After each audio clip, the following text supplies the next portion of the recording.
বাবারে বাবা, বলিস কি এটা? ছেলে নাই পাশে আর এইদিকে বৌমা খোঁজা শেষ। হুম, আচ্ছা, তুই থাক, আমি গেলাম। রাসেল আর কথা না বলে ওয়াশরুম থেকে ফ্রেশ হয়ে বিছানায় গা এলিয়ে দিয়ে ভাবে কোথায় ছিল আর এক মুহূর্তের মাঝে কোথায় আসলো। ইশরাতের কথা বড্ড বেশি মনে পড়ছে রাসেলের। রাসেল মনটাকে শক্ত করে ইশরাতের কথা ভুলে অনেক কষ্ট ঘুমের নিজেকে বশে আনে, মানে ঘুমের দেশে পাড়ি জমায়। এদিকে ইশরাত বারবার মোবাইল হাতে নিয়ে চেক দেয় রাসেল কল বা মেসেজ দিচ্ছে নাকি, কিন্তু বারবার হতাশ হয়ে ফোন রেখে দেয়। ইশরাতের এখন একটু ভালো লাগে না, শুধু রাসেলের কথা বারবার মনে পড়ছে। ইশরাত কলেজে চলে আসে, দেখে রাইসা ও রাফি আগেই বসে আছে, কিন্তু রাফির মনটা খারাপ।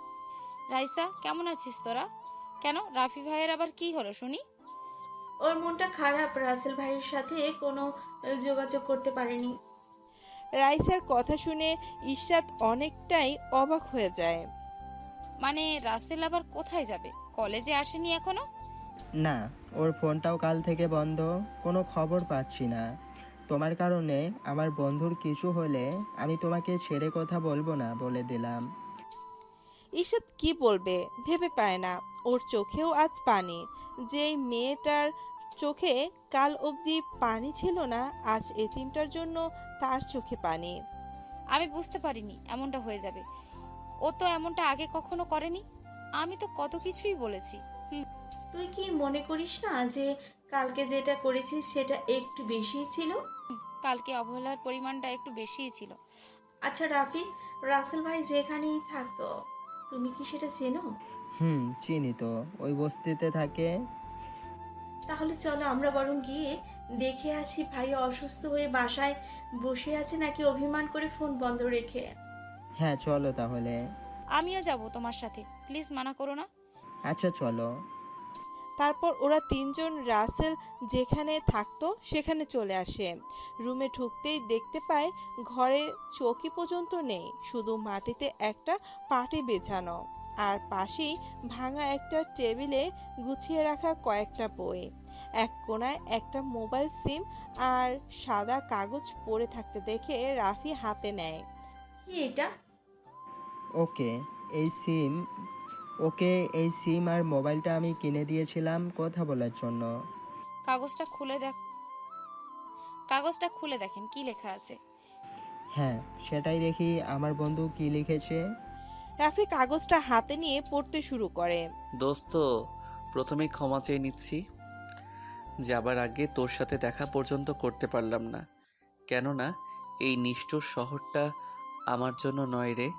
কি করব, যার জন্যে বেঁচে থাকার হাজারো স্বপ্ন দেখতাম, সেই তো এই এতিমটার মুখ দেখতে চায় না। তাই তো চলে যাচ্ছি তোদেরকে ছেড়ে। মোবাইলটা রেখে গেলাম, পারলে ক্ষমা করে দিস আর ভালো থাকিস। শেষে একটা কথাই বলবো, রাইসাকে কখনো কষ্ট দিস না, কেননা তুই আমার মতো আবার এতটা কষ্ট সহ্য করতে পারবি না। আর ইসরাতকে বলিস সবসময় যেন ভালো থাকে। আর ভালো তো থাকবেই, আমার মতো এতিমের মুখটা দেখা হবে না আর বিরক্ত হতে হবে না। আর লেখার ক্ষমতা হচ্ছে না রে। বাই, ভালো থাকিস তোরা। আল্লাহ যদি বাঁচিয়ে রাখে তো দেখা হবে। ইতি, এতিম ছেলে। চিঠিটা পড়ে রাফি সহ সবাই কান্নায় ভেঙে পড়ে। ইশরাতের কান্না যেন থামছেই না। দেখছেন, এর জন্যই বলি কি থাকতে মূল্য দিতে শিখুন, কারণ হারিয়ে গেলে আর হাজারো মূল্য দিতে চেয়েও কোনো লাভ হবে না। ইসরাত, আজকে তো তুমি অনেক খুশি তাই না? আমার বন্ধুটাকে দূরে সরিয়ে দিয়ে। ওর একটাই দোষ ছিল, সেটা হলো তোমাকে নিজের থেকেও বেশি ভালোবাসতো। এভাবে বলো না প্লিজ, আমি আগে আসলেই বুঝতে পারিনি এমনটা হবে। হুম বুঝবে কেমনে?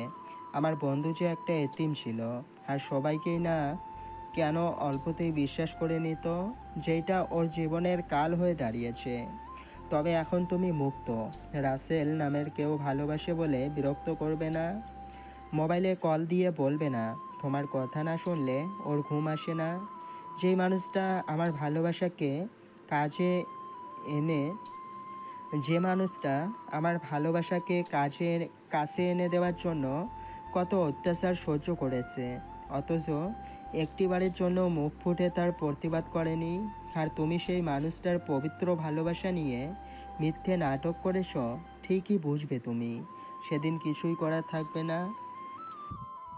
এভাবে বলবেন না প্লিজ। আমি যে ওকে অনেক ভালোবাসি, কেন এমনটা করেছি সেটা আমি নিজেও বুঝতে পারি না। সেটা বলে লাভ নেই, কারণ আমি তো আর রাসেলের মতো বোকা না আপনার মিষ্টি কথা বিশ্বাস করব। এই রাইসা, চলো তো। রাফি কথাগুলো বলেই রাইসার হাত ধরে নিয়ে সেখান থেকে চলে যায়। ইশরাত সেখানে বসে কান্নায় ভেঙে পড়ে। আজকে যেন চোখের পানি বাধা মানছে না। আজকে ঠিকই বুঝতে পারছে রাসেল ওর জীবনে কতটা জায়গা জুড়েছিল। ওর কথা বলা বিরক্ত না, বরং ভালোবাসায় জড়ানো যত্ন ছিল। রাসেল, তুমি কেন চলে গেলে? আমি না হয় ভুল করে কথাটা বলেছি, তাই বলে তুমি চলে যাবে? একটা বারের জন্য ভাবলে না তোমাকে ছাড়া আমি কি নিয়ে বাঁচবো? ইশরাত কান্না করতে করতে সেখান থেকে চলে যায় বাড়িতে। এদিকে রাসেল ঘুম থেকে উঠে ফ্রেশ হয়ে নিচে এসে দেখে ওর মা কাজের মেয়ের সাথে কাজ করতেছে। আম্মু, কি করতেছো শুনি? দেখছিস রান্না করতেছি, তাও জিজ্ঞেস করছিস? তোমাকে কাজ করতে হবে না, তুমি সরো তো, আমি করতেছি, বুঝতে পারলে? রাসেলের কথা শুনে রাশিদা চৌধুরীও কাজের মেয়ে লায়লা অবাক হয়ে রাসেলের দিকে তাকিয়ে থাকে। তুই রান্না করবি মানে কি? তুই রান্না করবি মানে কি? তুই কি রান্না করতে পারিস নাকি? হুম, আমি সব পারি, কারণ আমি তো রান্না করে খেয়েছি, তাই না? না, তোর কাজ করতে হবে না। তোর বাবা এসে দেখলে খবর করে ছাড়বে। কিচ্ছুটি বলবে না, আমি আছি তো নাকি? আর বাবা আমার হাতের রান্নাকে ভুলেই যাবে কে রান্না করেছে। হুম। বাবা, এত ওভার স্মার্ট। আচ্ছা রান্না কর দেখি, কেমন পারে রান্না করতে আমার ছেলে। রাসেল রান্না করতে শুরু করে। ওর কাজে দেখে কাজের মেয়েটাও যেন অবাক হয়ে দেখেই যাচ্ছে। পাক্কা 2 ঘন্টা বাদে রাসেলের সব কিছু রান্না করা শেষ হয়ে যায়। রাসেল রান্না শেষ করে এত কিছু তুই কিভাবে রান্না করতে পারিস, যেখানে লায়লাও মনে হয় এত কিছু রান্না করতে পারে না? হে হে, আম্মু, তোমার ছেলের সব গুণ আছে বুঝলে। সেটা তো দেখতেই পাচ্ছি। আচ্ছা তুই বরং এখন গিয়ে গোসল করে ফ্রেশ হয়ে নে, একটু পরেই তোর বাবা চলে আসবে। আচ্ছা আমি গেলাম, ওনাকে দিয়ে তুই সব কিছু টেবিলে সাজিয়ে রাখো, কেমন? সেটা নিয়ে তোর কোনো চিন্তা করতেই হবে না, তুই গিয়ে আগে ফ্রেশ হয়ে আনে। রাসেল সেখান থেকে সোজা ওর রুমে চলে আসে। ওয়াশরুমে ঢুকে গোসল সেরে নিয়ে বেরিয়ে আসে। একটু রেডি হয়ে নিচ্ছে তখনই ওই তোরে যে নিচে খাবার খাওয়ানোর জন্য ডাকছি, শুনতে পাসনি? আমি তো ওয়াশরুমে ছিলাম, তাহলে শুনবো কিভাবে? হুম। সেটাও তো ঠিক। ভাইয়া তোকে অনেক সুন্দর লাগছে, তবে চুল আর দাড়িটা একটু সুন্দর করে কেটে ভালো পোশাক পরলি শাপিক খানের থেকে কোনো অংশে কম লাগবে না আমার ভাইয়াকে। তাই বুঝি? আর এটাই আমার সবচেয়ে ভালো পোশাক, এর থেকে ভালো পোশাক নেই। আরে নেই তো কি হয়েছে, শপিং মলে তো ঠিকই আছে, শুধু যাওয়া লাগবে। এখন নিচে চল, বাবা বসে আছে। হুম, চলো। তা হবু ডাক্তার ম্যাডাম কে কেমন জ্বালালি শুনি? ওরে তো অনেক জ্বালিয়েছি, যেটা বলে শেষ করা যাবে না। এভাবে কথা বলতে বলতে দুজনে নিচে চলে আসে। সবাই একসাথে খেতে বসে। লায়লা সবাইকে খাবার বেড়ে দিচ্ছে। সবাই যেন আজকে তৃপ্তি সহকারে খাবার খাচ্ছে। আহানার আম্মু, আজকের খাবার কি বাড়িতে না তৈরি করে কোনো রেস্টুরেন্ট থেকে এনেছো নাকি? এতটা মজা হয়েছে। রেস্টুরেন্ট থেকে আনতে কেন যাব বলো? এইসব খাবার রাসেল একাই তৈরি করেছে। আহানা ও রফিকুল চৌধুরী তো অবাকের চরম পর্যায়ে। বলে কি এইসব রাসেল এত ভালো রান্না করতে পারে? রাসেল, তুই রান্নাও করতে পারিস? তা এমন কোনো কাজটা আছে যেটা তুই পারিস? না, একটু বলতো। ওই তো বাবা বলে ডাকা, কারণ এটা বলার কোনো অভ্যাস নেই তো তাই। রাসেল এমন একটা কথা বলবে কেউ সেটা ভাবতেই পারেনি। দূর পাগল ছেলে, আমাকেই তুই বাবা বলে ডাকবি, আর খাবারটা খুব খুব স্বাদ হয়েছে। এই জন্য তোরে উপহার দিলাম, বিকেলে আহানাকে সাথে নিয়ে শপিং করতে যাবি আর একটু ঘুরে আসবি। আহানা তো সেই খুশি, যেটা ওর মুখ দেখেই বোঝা যাচ্ছে। আহানা বলে ওঠে, কি মজা কি মজা, আমি ভাইয়ের সাথে শপিং করতে যাব আর ঘুরতেও পারবো, কি মজা। এত খুশি হয়ে লাভ নেই বুঝলি, কারণ শপিং রাসেল করবে, তুই তো করবি না। আম্মু দেখছো, বাবা এটা কি বলে তার ছেলেকে শপিং করাতে দেবে আর আমাকে দেবে না? আমি কি তাহলে বন্যার পানিতে ভেসে যাব? এই পাগলি, কাঁদিস না তো, আমি আছি তো নাকি? আর তুই কিভাবে ভাবলি তোকে না কিনে দিয়ে আমি কিছুই কিনবো? হুম। আহানা এবার খুশিতে ওর ভাইকে জড়িয়ে ধরে বলে, এই না হলে আমার লক্ষ্মী ভাই। ইস ভাইয়া, তুই আরও আগে কেন আমার কাছে আসলি না? তাহলে কত মজা নিতে পারতাম। দেখছো আব্বু আম্মু, তোমার পরীকে পেতনি বলল, আমি কি পেতনির মতো? আনার আম্মু, তুমি আমার মাকে পেতনি কেন বললে? হুম। এভাবেই নানান কথাবার্তার মাঝে দিয়েই খাবার পর্ব শেষ করে সবাই সোফায় বসে কথা বলে। কিছু সময় পর রফিকুল চৌধুরী অফিসের উদ্দেশ্যে চলে যায়। বিকেলে রাসেল রেডি হয়ে সোফায় বসে আছে, আহানার জন্য অপেক্ষা করছে। ঠিক তখনই বাড়ির গেট দিয়ে একটা মেয়ে প্রবেশ করে। দেখতে একদম পরীর মতোই লাগছে। রাসেল তো এক ধ্যানে তাকিয়ে আছে। মনে হচ্ছে এই ধ্যান কোনো দিন যদি না ভাঙতো তাহলে কতটা ভালো হতো। এইবার চলেন মেয়েটার একটু বিবরণ শুনে আসি। নীল রঙের একটা রাউন্ড জামা পরেছে, সাথে সব ম্যাচিং করা জিনিস। হালকা সেজেছে, যেটাতেই আরো বেশি আকর্ষণীয় লাগছে। কোমরের নিচে পর্যন্ত খোলা চুল যেন রাসেলকে একদম পাগল করে দিচ্ছে। রাসেলের এমন তাকানো দেখে নিধি তো লজ্জায় পুরোই টমেটো হয়ে গেছে। নিধি ওর সামনে এসে হাতে তুড়ি বাজিয়ে বলে, এই যে মিস্টার, এভাবে কি দেখছেন? আগে কোনোদিন মেয়ে দেখেননি মনে হয়। রাসেল ঘোরের মাঝে থেকেই বলে ওঠে, মেয়ে তো হাজারো দেখেছি, কিন্তু এমন পরীর দেখা তো কখনো পাইনি, তাই মন ভরে দেখছিলাম। আরে বাবা, আপনি তো কিভাবে মেয়েদের ইমপ্রেস করতে হয় সেটা খুব ভালো করেই জানেন দেখছি। আমি জানি আমি এতটাও সুন্দরী নই, শুধু পাম দিচ্ছেন। আপনি কি কোনো গাড়ির চাকা যে আমি পাম দিব? আর আপনি যদি নিজেকে অসুন্দর বলেন তাহলে আমি ভেবে পাচ্ছি না সুন্দর বলে দাবি করবে কারা। আরে বাহ, কথা তো দেখছি ভালোই বলতে পারেন দেখছি। তা অহনা কোথায়? রাসেল কিছু বলতে যাবে তখনই সিঁড়ির ওপর থেকে নামতে নামতে আহানা বলে ওঠে, এই তো হবু ডাক্তার ম্যাডাম, আমি এসে গেছি। ও সরি সরি, আমাদের ভাবি সাহেবা। চুপ পেতনি, সারাক্ষণ শুধু ফাজলামি করিস তাই না? ওলে আমার ভাবিটা দেখে রাগে টমেটোও হতে পারে। আহানা নিধির গালে টেনে বলে, তা আমাকে বলতে আসলি কেন? আর তোকে তো আজকে খুব সুন্দর লাগছে। আহারে, আজকে প্রথম ভাইয়ের সাথে ঘুরতে যাব, তো একটু তো সাজতে হবে তাই না? ওই পেতনি, তোর যদি কথা বলা শেষ হয়ে থাকে তো বের হ, না হলে সন্ধ্যায় গিয়ে কি হবে? চলো ভাইয়া।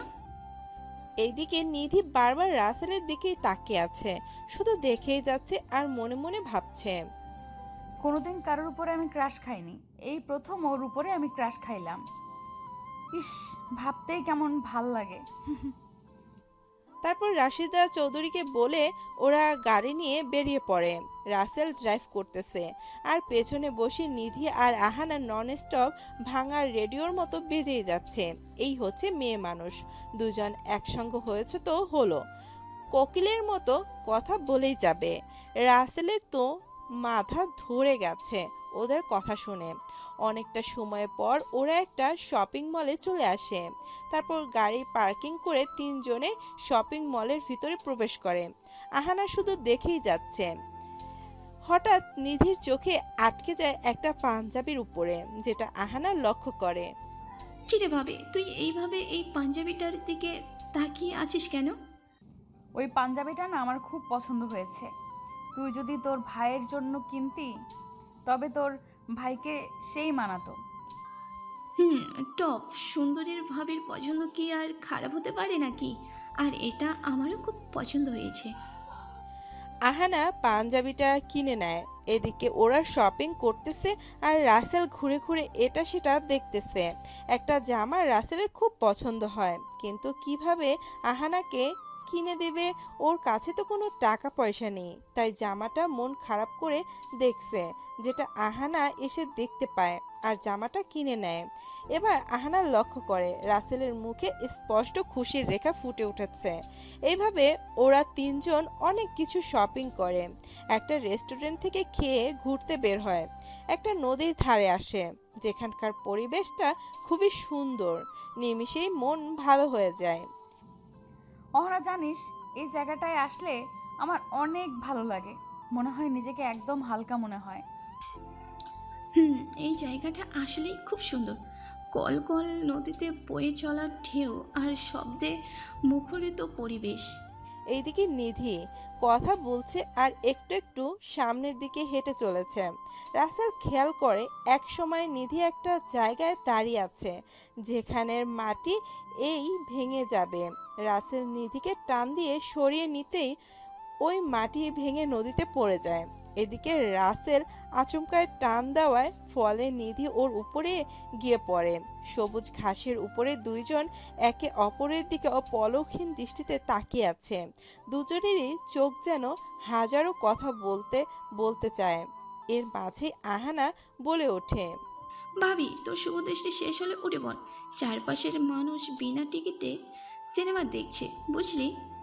আহানার কথা শুনে নিধি লজ্জায় লাল হয়ে তাড়াতাড়ি রাসেলের উপর থেকে উঠে পড়ে। ধন্যবাদ আপনাকে এইভাবে আমাকে সেভ করার জন্য। ইটস ওকে মিস হবু ডাক্তার ম্যাডাম। ভাইয়া চল, অনেক তো এখানে ঘুরলাম, এখন ওইদিকে গিয়ে আমার আর ভাবির পছন্দের ফুচকা খাবো। চলেন ফুচকা পাগলির দল। বুঝি না এই ফুচকার মাঝে কি আছে যে মেয়েরা এটা খাওয়ার জন্য এতটা পাগল। এই যে আপুমনিরা, আপনারা আমাকে একটু বলে দিয়েন তো আসলে কি কারণে এই ফুচকা আপনাদের এত প্রিয়। তারপর ওরা তিনজন একটা ফুচকার দোকানে এসে ফুচকা নিয়ে খেতে শুরু করে। রাসেল এক প্লেটের সাথে দুই রাক্ষসীর 3 প্লেট খেয়ে শেষ হয়ে যায়। আহানা, তুই কি আরো ফুচকা খাবি? অলরেডি কিন্তু 3 প্লেট শেষ করেছিস। এত তেলে ভাজা জিনিস খাওয়া কিন্তু ভালো না। আর খাবো না, অনেক খাইছি। আসলে ভাইয়া এইটা না দেখলেই কেমন জানি লোভ সামলাতে পারি না, শুধু খেতেই ইচ্ছে করে। এই যে ম্যাডাম, আপনি কি খাবেন? কেউ যদি আদর করে আইসক্রিম এনে বলতো তুমি কি এটা খাবে, তাহলে খেতাম, কিন্তু এমনটা তো আমার কল্পনা। বাবারে বাবা, কি প্ল্যান! মাইরে আইসক্রিম খাওয়ার। ভাবি তোর থেকে তো আমার অনেক কিছু শিখতে হবে। নিধি কিছু বলতে যাবে তার আগেই রাসেল আইসক্রিম নিয়ে এসে ওদের সামনে হাজির হয়। এই নিন আপনাদের জন্য স্পেশাল আইসক্রিম, চুষলেই মজা আর মজা। ধন্যবাদ। আর আমাকে তুমি করে বলবে। এসব আপনি বলতে, শুনতে বা বলতে দুটোই আমার অ্যালার্জি বলতে পারো। আচ্ছা ঠিক আছে, তুমি করেই বলবো। আমি আবার ইনজেকশন দেখে ভয় পাই। রাসেলের কথা শুনে তো নিধি হো হো করে হেসে দেয়। রাসেল এক দৃষ্টিতে ওই হাসির মাঝেই যেন হারিয়ে যায়। এত সুন্দর মন কাড়া হাসিও কারো হয়, যেটা নিধিকে না দেখলে রাসেল বিশ্বাস করতো না। ভাইয়া তোর আইসক্রিম তো গলে গলে পরে শেষ হয়ে গেল। আমি তো পরীর হাসিতেই ক্রাশ খেয়ে বসে আছি। কি যে বলো এসব বিড়বিড় করে, দাও আইসক্রিম, তোমার খেতে হবে না। নিধি রাসেলের হাতে থাকতেই আইসক্রিম খেতে শুরু করে। এক পর্যায়ে আইসক্রিম শেষ, রাসেল একটা আঙুল মুখে নিয়েই কামড় দিয়ে বসে। আহ, এই রে, সরি, আমি তো আইসক্রিম মনে করেই গেছি। ভাবি তুই ভাইয়ের আঙ্গুলকে আইসক্রিম ভেবে খেয়ে নিচ্ছিলি? হায় রে কপাল। আচ্ছা এখন বাড়ি ফেরা যাক, অনেক তো ঘোরা হলো। এরপর ওরা সবাই বাসায় চলে আসে। নিধি ওর শপিং নিয়ে ওর বাসায় চলে যায় আর রাসেল ও আহানা ওদের বাসায় চলে আসে। রাশিদা চৌধুরী ও রফিকুল চৌধুরী সোফায় বসে কথা বলছিল। ঠিক তখনই দেখতে পায় আহানা ও রাসেল চলে এসেছে।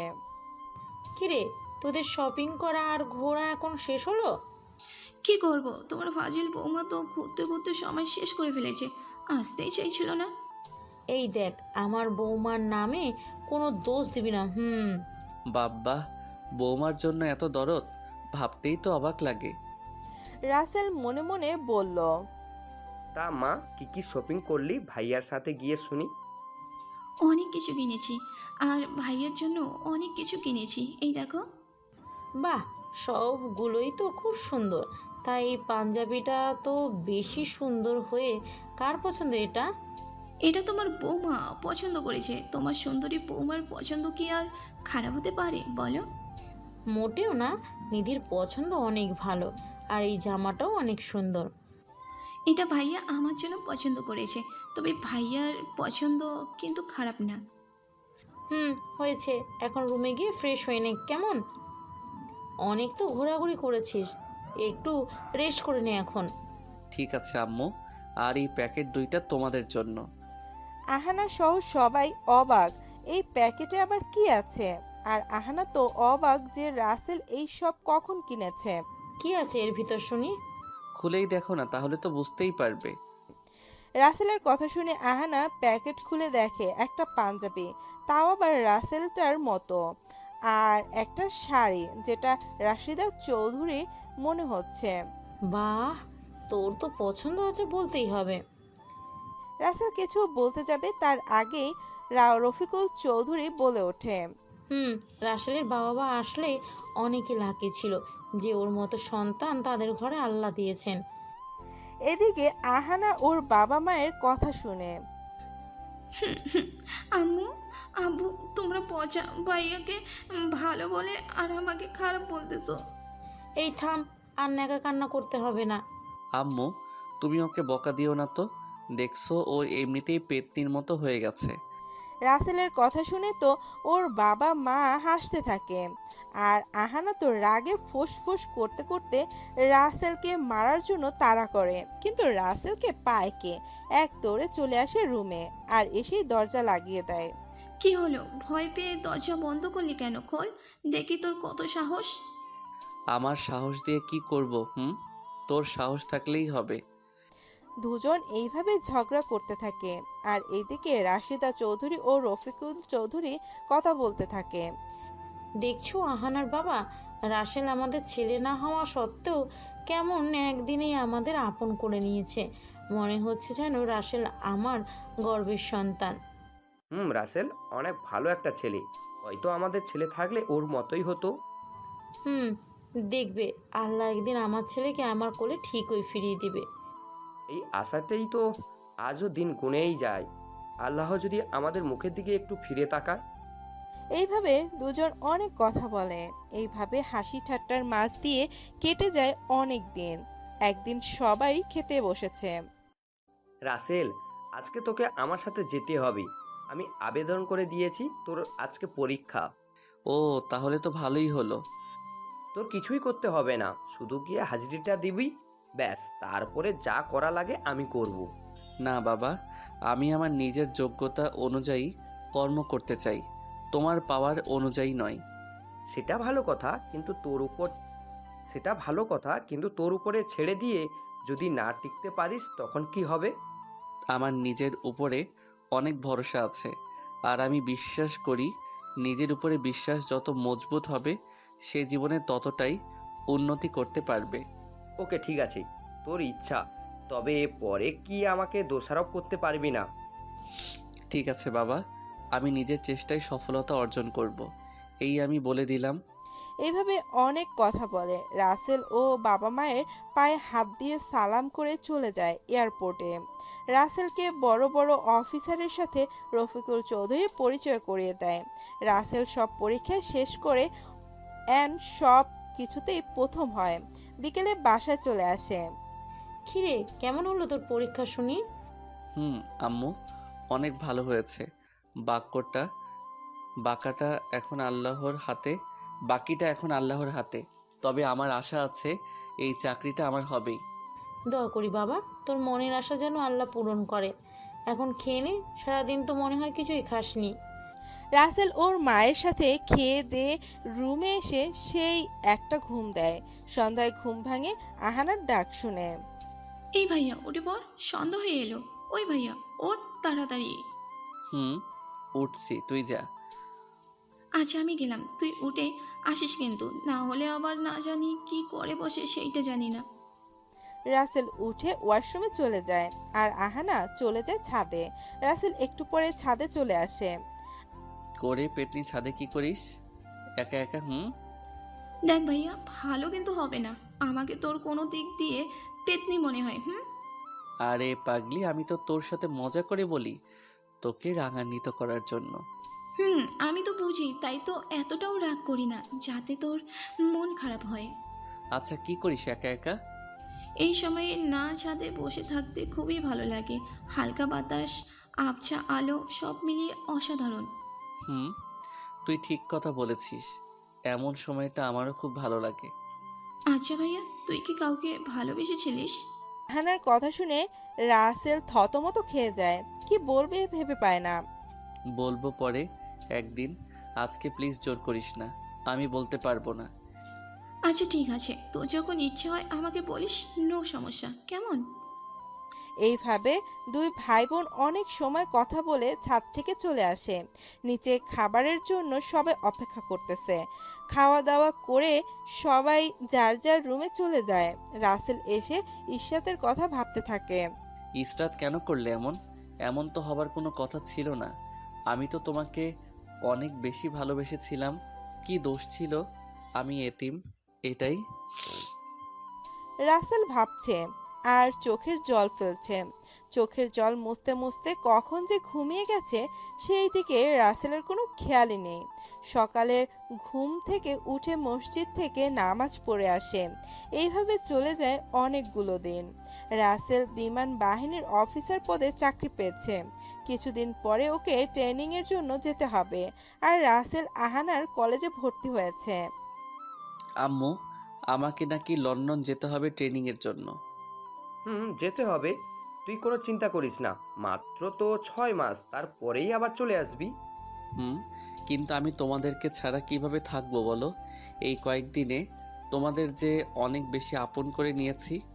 দেখ বাবা, তুই একদম এটা মনে করিস না, তোকে অনেক বড় হতে হবে। আম্মু, সেই স্বপ্ন নিয়েই তো আজও বেঁচে আছি। তা না হলে সেই কবেই আল্লাহর কাছে চলে যেতাম। কি বলিস এসব? তোর মাথা ঠিক আছে? এখন গিয়ে রেস্ট নে যা, তাহলে দেখবি সব ঠিক হয়ে যাবে। আম্মু ঠিক আছে, তোমাদের কথা না শুনে কি আর পারি বলো? তোমরাই যে আমার সব, আমার কেউ নেই সেটা আর মনে হয় না তোমাদের পেয়ে। আমি কখনো ভাবতেও পারিনি তোমরা এই এতিম ছেলেকে এতটা আপন করে নিবে। বাবা, এভাবে বলিস না, তোকে আমি নিজের ছেলের মতোই ভালোবাসি। আমারও একটা ছেলে ছিল, ছোটবেলায় হারিয়ে গেছে। ও থাকলে হয়তো তোর মতোই বড় হতো। দোয়া করি আল্লাহ যেন তোমাদের হারিয়ে যাওয়া ছেলেকে তোমাদের কোলে ফিরিয়ে দেয়। এইভাবে সবাই অনেক কথা বলে। দেখতে দেখতে রাসেলের লন্ডন চলে যাবার সময় এসে যায়। ওর বাবা মা সব কাগজপত্র আগেই রেডি করেছে, তাই আর ওকে কিছুই করতে হচ্ছে না। এইদিকে নিধি রাসেলকে অনেক বেশি ভালোবেসে ফেলেছে, যেটা রাসেলকে বলার সাহস হচ্ছে না। রাসেল যে বোঝে না সেটা কিন্তু না, রাসেলও বোঝে। নিধি ওকে ভালোবাসে, কিন্তু রাসেলের এসব আর প্রেম ভালোবাসা বিশ্বাস হয় না। রাসেল, দেখে শুনে থাকবি কিন্তু, আর শরীরে যত্ন নিতে একটু পিছু পা হবি না। এই আমি বলে দিলাম। ঠিক আছে আম্মু, আমি ভুলে গেলে তুমি মনে করিয়ে দিও কেমন? পাগল ছেলে একটা, কি বলিস? তোর শরীরে যত্ন নেবার কথা আমি এখান থেকে কিভাবে নিতে বলবো? আমি কি দেখতে পারবো নাকি? আম্মু, ভাইয়া যাওয়ার সময় হয়ে গেছে, আরও দেরি করলে আবার বিমানের পাইলট ওর জন্য বিমান নিয়ে বসে না থেকে সোজা চলে যাবে। তখন তোমার ছেলে এয়ারপোর্টে বসে বসে মশা মারবে। তুই চুপ কর। মা ছেলের খুনসুটি তুই দেখতেই পারছিস না। নিধিমা, তোমার মন খারাপ কেন? আরে না আন্টি, আমার মন খারাপ না।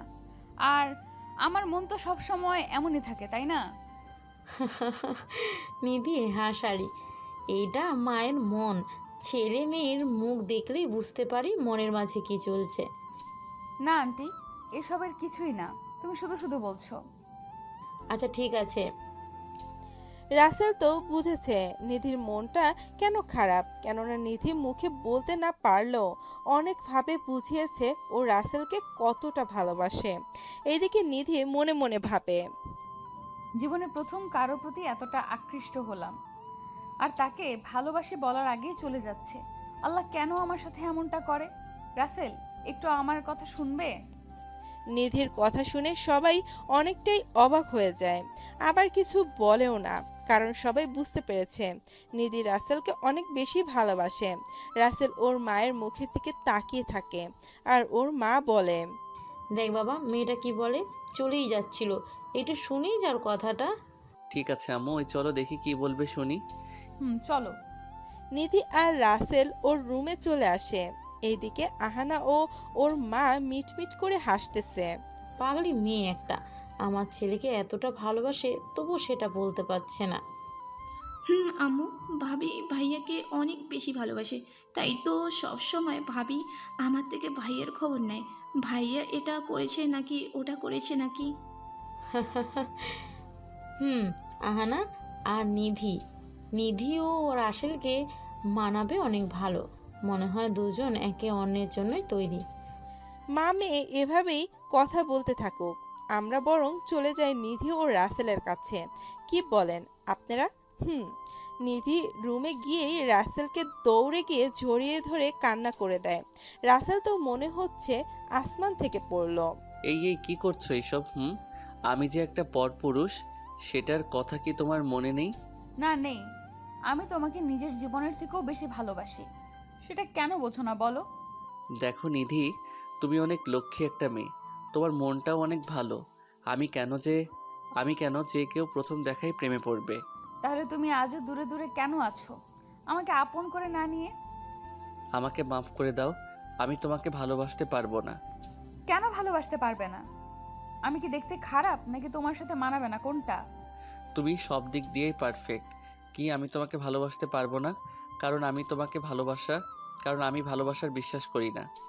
দেখো, তোমার সাথে অতীতে কি হয়েছে সেটা আমি জানতে চাই না। আমি এটুকুই বলবো, আমি তোমার জন্য মৃত্যুর পরেও অপেক্ষা করব। শোনো নিধি, আমার কথা ভেবে নিজেকে কষ্ট দেবার কোনো মানেই হয় না। এই মনটা একটা পাথরে পরিণত হয়ে গেছে। যতই প্রেমের পানি ঢালো না কেন, প্রেমের গাছে ফুল ফুটবে না। আমার ভালোবাসা যদি পবিত্র হয়, তাহলে তোমার ওই পাথরের মনে আমি আমার প্রেমের ফুল ফুটিয়েই ছাড়বো। ওকে, চেষ্টা করে দেখো। আর ভালো থেকো। যদি বেঁচে থাকি তো ফের দেখা হবে কোনো এক সময়ে। উপরের কথাগুলো বলেই রাসেল সেখান থেকে চলে আসে। নিধি সেখানেই দাঁড়িয়ে থাকে, দুই চোখে জলের যেন বন্যা বয়ে যাচ্ছে। রাসেলের অনেক কষ্ট হচ্ছে, কেননা রাসেলও তো নিধিকে ভালোবাসতে চায়, কিন্তু ইশরাতের কথা মনে হলেই সব এলোমেলো হয়ে যায়। কারণ নিধিও যদি অমন করে, তাহলে যে ও বেঁচে থাকার ইচ্ছেটাই মরে যাবে। আম্মু আসি, আমার জন্য দোয়া করিও, আর তোমার মেয়েকে দেখে রাখিও। বাবা, আমার দোয়া তোর সাথে সব সময় আছে, আর আমি আমার দুই মেয়েকেই দেখে রাখবো। মায়ের এমন কথা শুনে রাসেল না হেসে পারে না, হো হো করে হেসে চলে যায় রাসেল। আহা, কি যে বলো না আম্মু। আচ্ছা বাই। আর পেতনি, দেখে শুনে থাকিস। আহানা কিছুই বলল না, কেননা ভাইয়ের জন্য খুব কষ্ট হচ্ছে। এই কয়দিনে আসলেই অনেকটা আপন করে নিয়েছে। রাসেল এয়ারপোর্টে ওর বাবার কাছে বসে আছে, সব কিছু রেডি হয়ে গেছে। আর মাত্র কিছু সময় পরেই রাসেল চলে যাবে অন্য দেশের উদ্দেশ্যে। রাসেল চলে যাবে ঠিক সেই মুহূর্তে রাসেলের বাবা বলে ওঠে, বাবা, সব সময় নিজের খেয়াল রাখিস, আর কোনো চিন্তা করবি না, মনে করবি আমরা তোর সাথেই আছি। রাসেল ওর বাবাকে জড়িয়ে ধরে কান্না করে দেয়। বাবা ছেলের এমন ভালোবাসা দেখে ওখানে উপস্থিত সবাই যেন থমকে যায়। আচ্ছা বাবা, ঠিক আছে। আর তুমি নিজের আর আম্মু ও আহানার খেয়াল রাখিও। ভালো থেকো, বাই। রফিকুল চৌধুরী একধানে প্লেনের দিকে তাকিয়ে থাকে। ধীরে ধীরে চোখের পলকে সামনে হারিয়ে যায় আর দেখতে পাওয়া যায় না বিমানটিকে। চোখের কোণে জমে থাকা পানি আজ একটু বেশি জমেছে। হাতের উল্টা পিঠ দিয়ে চোখের পানি মুছে বাসায় চলে আসে। এদিকে আহানা রুমে এসে দেখে নিধি এখনো কান্না করেই যাচ্ছে। ভাবি, তুই এভাবে কান্না করছিস কেন? আর ভাইয়া তো চলে গেছে। যাওয়ার আগে চোখের ইশারায় অনেক খুঁজলো। চলে গেছে, আমি ওকে কতটা ভালোবাসি সেটা কেন মানতে চায় না? দেখ ভাবি, ভাইয়ের মনে হয় কালো একটা অতীত আছে, যেটার কারণে তোর ভালোবাসা একসেপ্ট করেনি। তবে আমি স্পষ্ট ওর চোখে তোর ভালোবাসা দেখেছি। সত্যি আমি ওকে অনেক ভালোবাসি। সেদিন রাত থেকেই তোর ভাই আমার রাতের ঘুম কেড়ে নিয়েছে। এখন তোরা ভাই বোন আমার ঘুম ফেরত দে। ভাইয়া ফিরে আসুক, তখন বলবো তোর ঘুম যেন ওভার টাইমেরটা সহ ফিরিয়ে দেয়। আহানার কথা শুনে নিধি ফিক করে হেসে ওঠে। এইভাবে কেটে যায় অনেকটা সময়। রাসেল লন্ডনে এসে পৌঁছে যায়। এয়ারপোর্টে এসে নেমে ওর গন্তব্যে চলে যায়। ওকে নিতে আসার লোকটার সাথে এইভাবে কেটে যায় অনেকগুলো দিন। এই দিকে রাফি ও রাইসা কলেজে বসে আছে। রাইসা, দেখেছ, মানুষ চলে গেলেও ঠিকই তার স্মৃতিগুলো রয়ে যায়। রাসেল নেই, অথচ তোমাকে আমার করার জন্য কত কি করেছে সেটা ঠিকই আছে। আজ 3টা মাসের বেশি সময় হয়ে গেছে ভাই চলে গেছে। ভাইয়ের কথা খুব মনে পড়ে, জানি না বেঁচে আছে নাকি।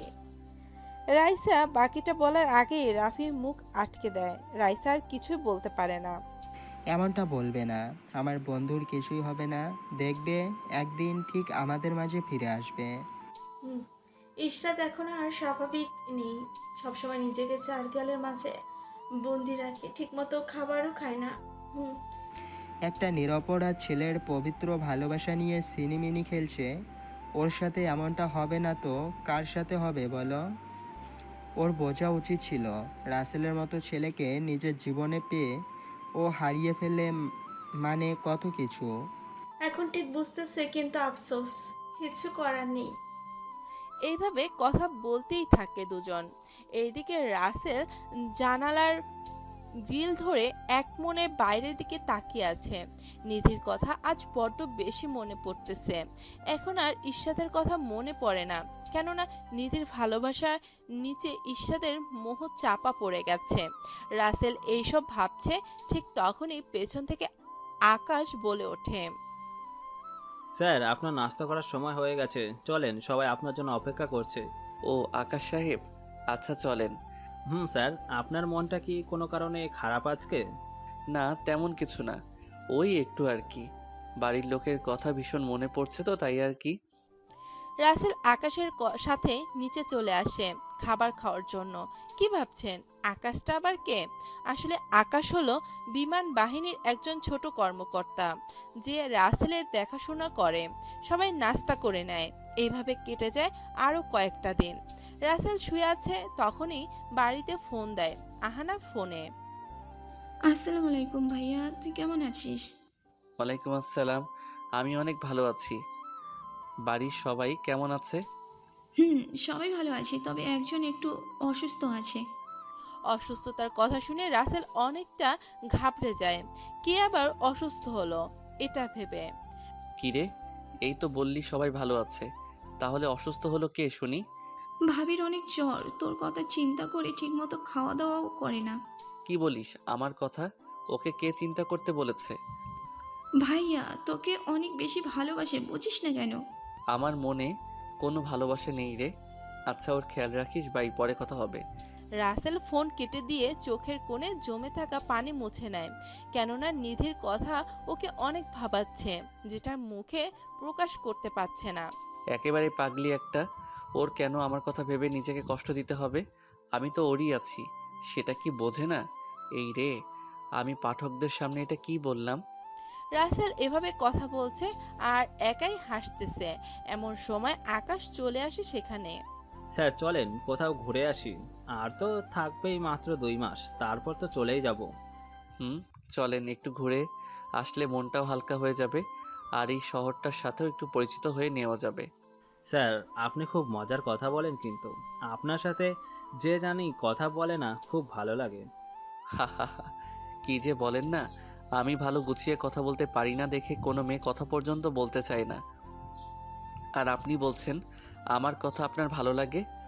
আপনার সাথে যে মেয়ে কথা বলে না, সে হয় বোবা, না হয় তার কপাল খারাপ। আপনার মতো এত সুন্দর মনের মানুষ পেয়েও কথা বলে না। হইছে, এখন চলেন রেডি হয়ে যাওয়া যাক। আকাশ চলে যায় রেডি হতে। রাসেলও রেডি হয়ে নেয়। হোয়াইট শার্টের সাথে কালো প্যান্ট ও কালো কোটে একদম পুরাই যেন ম্যান ইন ব্ল্যাক। এই পোশাকে রাসেলকে কোনো মেয়ে দেখলে চোখ না বন্ধ করেই এক বস্তা ক্রাশ খাবে। এই যে আপুমনিরা, আপনারা আবার ক্রাশ খেয়ে আমার দোষ দিয়েন না। রাসেল ও আকাশ বের হয় ঘুরতে যাওয়ার জন্য, কিন্তু রাসেল খেয়াল করছে বারবার আকাশ ওর দিকে তাকাচ্ছে। আচ্ছা আকাশ সাহেব, আমি লক্ষ্য করতেছি আপনি অনেকটা সময় ধরে আমার দিকে নজর দিচ্ছেন। এটার কারণ কি আসলে? আসলে স্যার, আপনাকে আজকে এই পোশাকে খুব বেশি সুন্দর লাগছে। আমি তো ক্রাশ খেয়ে গেছি। ইস, আমি যদি মেয়ে হতাম তাহলে আমি এখনই প্রপোজ করে ফেলতাম। রাসেল তো আকাশের কথা শুনে হাসতে হাসতে শেষ। ছেলে হয়ে ছেলের উপরে ক্রাশ খেয়েছে। কি আর বলবো রে ভাই, আজকালকার যে জামানা আইছে, মেয়ে হয়ে মেয়েকে ভালোবাসে, একে অপরকে ছাড়া বাঁচবে না, সেখানে এটা কিছুই না। হইছে, এখন চলেন যাওয়া যাক। রাসেল ও আকাশ চলতে থাকে গাড়ি নিয়ে। অনেকটা সময় ঘুরে বাসা চলে আসে। আজকের দিনটা অনেক এনজয় করেছে, যেটা ভোলার মতো না। রাসেল বাসায় ফিরেছে, ওয়াশরুম থেকে ফ্রেশ হয়ে বিছানায় গাটা এলিয়ে দেয়। যেই না চোখে বন্ধ করতে যাবে, ঠিক তখনই ওর ফোনে আননোন নাম্বার থেকে কল আসে। ধ্যাত, মাত্র একটা ঘুম দিব ভাবতেছি, আর শালার ফোন। তোরে যে কি করবো, কল আসার আর সময় পেল না। রাসেল অনেকটাই রাগ নিয়ে মোবাইলটা হাতে নিয়ে কলটা রিসিভ করে আর বলতে শুরু করে। হ্যালো, কে বলছেন? আর কি সুখ পেলেন আমার এই সুন্দর সবেমাত্র আশা ঘুমটা নষ্ট করে? অনেক কিছুই পেয়েছি, যেটা বলে বোঝাতে পারবো না। রাসেল একটু অবাক হয়ে যায় নিজের কণ্ঠ শুনে, আর মনে মনে অনেকটা খুশিও হয়। রাসেলও ভাবে নিধির সাথে কথা বলবে, কিন্তু পারে না, যদি আবার মায়া জড়িয়ে যায়। আরে ডাক্তার ম্যাডাম যে, কেমন আছো? এতদিন পরে আমার কথা মনে পড়লো বুঝি? হুম, আল্লাহর রহমতে ভালোই আছি। কি বললে এতদিন পরে তোমার কথা মনে পড়লো? আরে দিনের 24 ঘন্টার 22 ঘন্টাই তোমার কথা না ভাবলে আমার দিনটাই ভালো কাটে না। তোমার সাথে যোগাযোগ করার আমার কোনো ওয়ে নেই। অনেক কষ্টে লুকিয়ে অহনার থেকে নাম্বার নিছি, তবে তোমার খবর আমি রোজ অহনার থেকে নিতাম। রাসেল নিধির এমন মন কাড়া কথা শুনে কি বলবে ভেবে পায় না। একটা মেয়ে এতটা ভালো কিভাবে বাসতে পারে। দেখো নিধি, আমি আগেও বলেছি আর এখনো বলছি, আমার মনে প্রেম ভালোবাসা বলতে কোনো জিনিস নেই। তুমি সুন্দর ও লক্ষ্মী একটা মেয়ে, দেখবে আমার থেকেও ভালো বর পাবে। চাই না আমার ভালো বর। তুমি ন্যাংরা কানা হলেও আমি শুধু তোমাকেই চাই, এবং মৃত্যুর পরেও তোমাকেই চেয়ে যাব। আর আমি বিশ্বাস করি আমার পবিত্র ভালোবাসা আল্লাহ কখনো মিথ্যা করবে না। দেখো, বোঝার চেষ্টা করো, আমি আর এই প্রেম নামক মিথ্যে মায়ায় জড়িয়ে নিজের জীবনটাকে নষ্ট করতে চাই না। তোমার সাথে কোনো মেয়ে কি করেছে সেটা আমি জানি না, আর জানতেও চাই না। আমি শুধু জানি আমি তোমাকেই ভালোবাসি, আর এই দেহে প্রাণ পাখিটা থাকা পর্যন্ত ভালোবেসেই যাব। দেখো, আমি একটা এতিম ছেলে, আমার পরিবার নেই, আর একটা এতিম ছেলের সাথে তোমার পরিবার কখনো বিয়ে দিবে না, বা তুমিও সুখী হতে পারবে না। শোনো, অন্য 10টা পরিবারের মতো আমার পরিবারের লোকজন না। আর রইল সুখের কথা, আমি তোমার কাছে যে সুখ পাবো সেটা পৃথিবীর কোথাও পাবো না। আমি তোমার জন্য হাসতে হাসতে জীবনটাও দিয়ে দিতে পারি। রাসেল পড়ে যায় মহা ঝামেলায়। দেখলেনি তো কতভাবে বুঝালো, কিন্তু বুঝতেই চাচ্ছে না রাসেল কি করবে, ভেবে পায় না। অবশেষে আর কিছু কথা বলে কল কেটে দিয়ে ফোন কেটে দেয়। এদিকে আমি জানি না আমি জানি না কোন শাকচুন্নি তোমার মনের মাঝে ভালোবাসাটা ভেঙে টুকরো টুকরো করে দিছে। তবে যতই কষ্ট হোক না কেন, আমি আমার প্রেম নায়ক সুপার গ্লু দিয়ে তবে যতই কষ্ট হোক না কেন আমি আমার প্রেম নামক সুপার গ্লু দিয়ে তোমার ভাঙা মনকে জোড়া লাগাবই। তুমি শুধুই আমার। আই লাভ ইউ কলিজা, আই রিয়েলি লাভ ইউ সোনা পাখি। আহানা রাসেলকে কল দে তো, একটু কথা বলি। ওর সাথে কথা না বললে আমার ভালো লাগে না। আম্মু, ভাইয়া মনে হয় এখন ঘুমাচ্ছে, তাই রাতে কথা বলিনি। ভাইয়া পরিশ্রম করে, বুঝতেই তো পারো। ঠিক আছে। এদিকে রাসেল গভীর ঘুমে আচ্ছন্ন। চারিদিকে কি হচ্ছে কিছুই জানে না রাসেল। রাতে ঘুম ভাঙতেই উঠে ফ্রেশ হয়ে এসে রাতের খাবার সেরে নেয়। স্যার কালকে তো আমার এখানে যেতে হবে, ওইখানে নাকি ট্রেনিং হবে আমাদের। ও সমস্যা নেই, আমি তো আছি নাকি, সব কিছুই ঠিক করে নিব। স্যার আপনি থাকতে আমার কোনো চিন্তা নেই, আপনি যেখানে সেখানে চিন্তা করেই বা কী হবে। এখন গিয়ে তাহলে ঘুমিয়ে পড়েন। শুভরাত্রি স্যার। শুভরাত্রি। আর সকালে একটু তাড়াতাড়ি উঠিয়েন কেমন। আকাশ চলে যায় রাসেলের কথায় হাস্যযোগ জবাব দিয়ে। এদিকে রাসেল বিছানায় শুয়ে ওর মায়ের নাম্বারে একটা কল দেয়। কল দিতে দেরি, রিসিভ হতে দেরি না। আসসালামু আলাইকুম আম্মু, কেমন আছো? ওয়ালাইকুম আসসালাম। আমি কি করে ভালো থাকি তোকে ছাড়া, বল। তুই কেমন আছিস? আম্মু তোমাদের রেখে যে আমিও একটু ভালো নেই। একদম চিন্তা করবি না কেমন? আর নিয়ম মতো খাবার খাবি বলে দিলাম। আম্মু, আর তোমরাও তোমাদের যত্ন নিও কেমন। এইভাবে বাড়ির সবার সাথে অনেক সময় কথা বলে ফোন কেটে দিয়ে ঘুম পরীকে জড়িয়ে ধরে ঘুমের রাজ্যে হারিয়ে যায়। সকালে ফজরের আজানের শব্দে রাসেলের ঘুম ভেঙে যায়। রাসেল নামাজ পড়ে এসে নাস্তা করে বসে থাকে আকাশের জন্য। একটু পর আকাশ চলে আসে। শুভ সকাল স্যার, কেমন আছেন? শুভ সকাল। আমি ভালো আছি, তুমি কেমন আছো? স্যার আমিও অনেকটা ভালো আছি। তা স্যার চলেন আমরা বরং চলে যাই এখান থেকে। চলো, আমি তো আপনার জন্য রেডি হয়ে বসে আছি, আপনি তো আসতে লেট করে ফেলেছেন। স্যার আসলে আজকে ঘুমটা একটু দেরিতে ভেঙেছে, তাই এই অবস্থা আর কি। ওরা দুজন কথা বলে বেরিয়ে পড়ে। সেই জায়গায় উদ্দেশ্যে কিছু সময় পরে চলেও আসে। সব ফর্মালিটিস পূরণ করে সেখান থেকে চলে আসে। বিকেলের দিকে রাসেল রুমে এসে সোজা শুয়ে পড়ে, কেননা আজকে সারা দিন অনেকটাই খাটাখাটনি করার কারণে একটু বেশি ক্লান্ত। এর মাঝেই নিধির কল আসে। রাসেল ফোনের স্ক্রিনের দিকে তাকিয়ে বলে, এই রে, নিধি ম্যাডাম তো কল দিচ্ছে, এখন আমি কি করি? শুধু ভালোবাসি ভালোবাসি করেই তো আমার কানের 12টা বাজিয়ে দিবে না, মানে কষ্ট পাবে। তার চেয়ে বরং কলটা রিসিভ করে দেখি কি বলেন আপনারা। হ্যালো ডাক্তার ম্যাডাম, বলেন কি জন্য কল দিলেন? শোনো, বেশি কথা বললে কিন্তু একেবারে ইঞ্জেকশন দিয়ে দিমু। বলে দিলাম। এই আমাকে ইঞ্জেকশন দেবার কথা বলে ভয় দেখাচ্ছ? আমি কি তোমাদের মতো নাকি যে সামান্য তেলাপোকা দেখেই ভয় পাবো? আরে আমরা না হয় তেলাপোকা দেখে ওই একটু একটু ভয় পাই, কিন্তু তুমি তো ইঞ্জেকশন দেখেই ভয় পাও। রাসেল তো নিধির হাসির শব্দেই মাতাল হয়ে যায়। চুপ করে হাসির শব্দ শুনতে থাকে। এই, আমাকে কি তুমি মেরে ফেলতে চাও নাকি বলো তো? নিধি রাসেলের কথা শুনে অনেকটাই চমকে ওঠে। বলে কি এই ছেলে? এই আমি তোমাকে মারার প্ল্যান করতেছি মানেটা কি?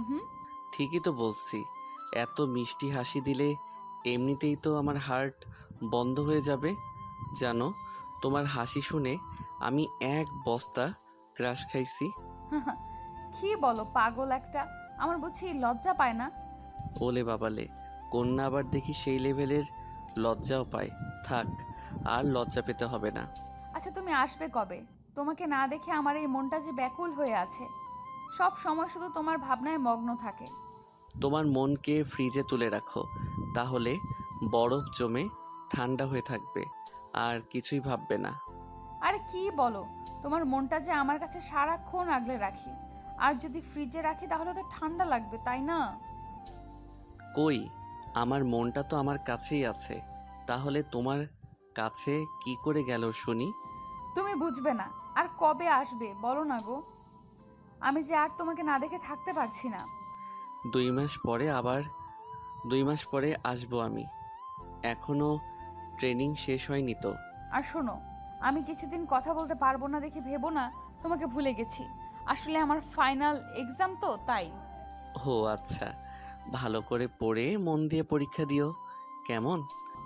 তুমি আমার সাথে আছো, তাহলে পরীক্ষা ভালো না হয়ে আর কি করব? আর কি করে পারে বলো? হয়েছে, আর বলতে হবে না। আচ্ছা এখন বাই, আমি একটু ঘুমাই, ভালো লাগছে না।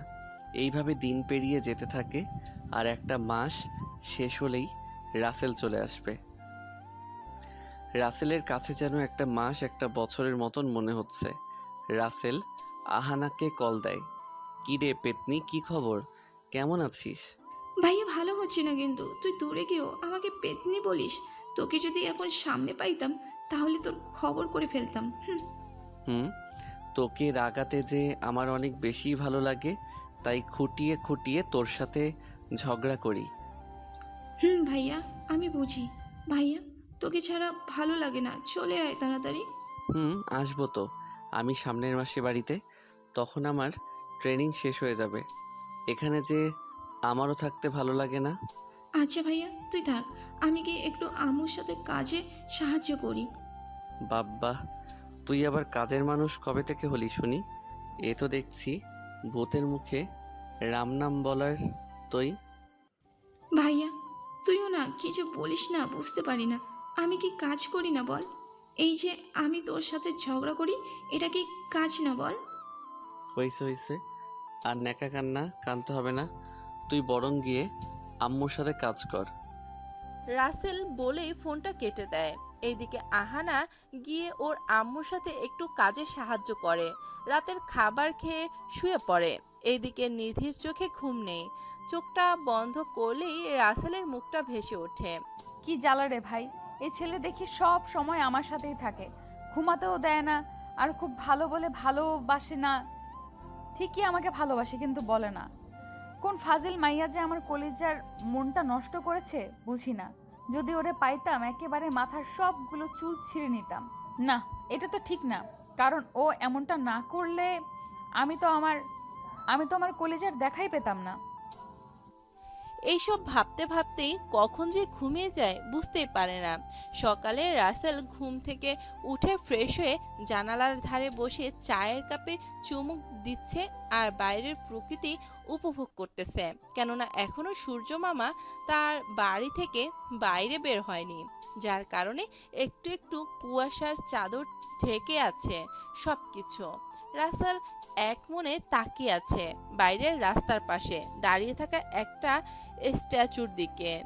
স্ট্যাচুটা দেখতে খুবই সুন্দর, যতই দেখছে ততই মুগ্ধ হচ্ছে। স্ট্যাচুটা ছিল একটা কাপলদের।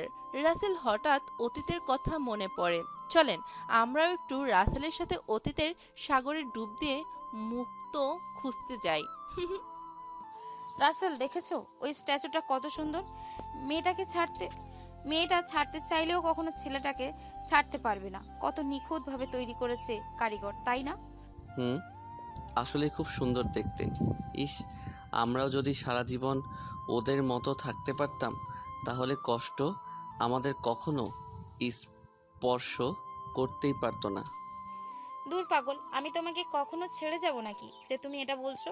আমি তো সব সময় তোমারই আছি এবং থাকবো, এটা নিয়ে একদম চিন্তা করবে না।